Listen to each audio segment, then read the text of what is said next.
So, what does it actually mean to be generous? Is it just about cutting a big check, or is there something deeper going on? Well, today we're going to crack open a really fascinating ancient Buddhist text that dives right into this question.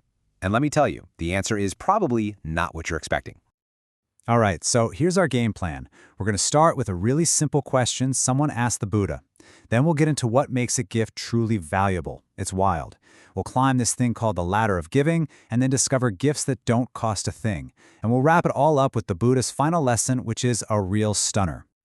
Okay, so our story kicks off with this guy named Sudatta. Now, he was famous for being incredibly generous, a major philanthropist of his time. But even with all the good he was doing, he had this nagging doubt.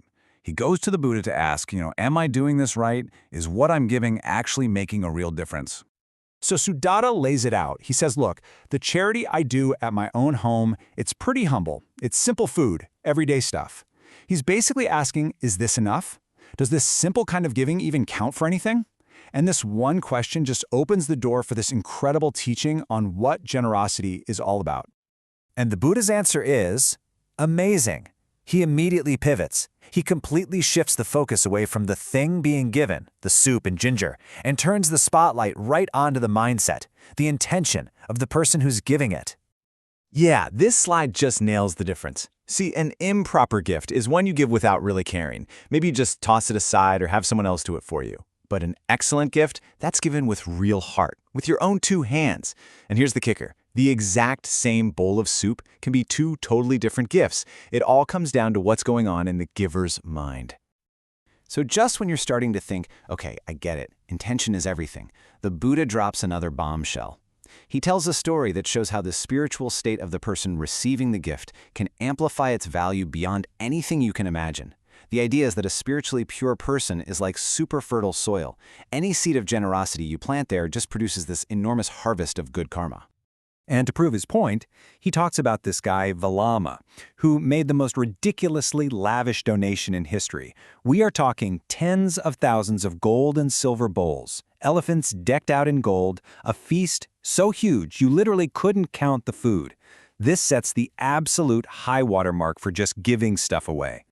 And boom, this illustrates the whole new hierarchy. Let's look at this ladder from the bottom up.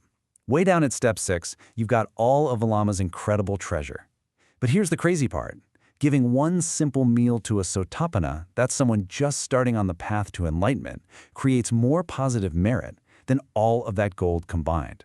And as you go up the ladder to people with higher spiritual attainment, the merit just skyrockets exponentially, all the way to a fully enlightened Buddha at the very top. So you might be thinking, okay, got the formula. Give mindfully to the most enlightened person I can find. Seems pretty straightforward, right? Wrong. Just when we think we've got it all figured out, the Buddha completely flips the script again. He starts talking about gifts that are way more powerful than any material thing, no matter who you give it to.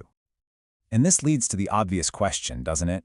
If the recipient's spiritual purity is so important, then giving something directly to a fully enlightened Buddha, that has to be the single greatest, most powerful act of generosity possible, right? Well, the answer, incredibly, is no. As you can see here, the real hierarchy of merit goes way beyond just giving things. For example, the simple act of taking refuge in the teachings, committing to living an ethical life, that single act generates more merit than building an entire monastery for the Buddha himself. And then we go even higher. A purely mental act. The simple, heartfelt wish for every single being to be happy. An act of loving kindness.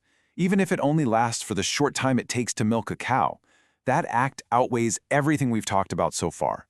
The gift itself has now become a state of mind. And now we've reached it, the absolute summit of this whole teaching, the single most powerful, most beneficial thing a person can do. It's not something you do with your body, it's not something you say, it's not even an emotion.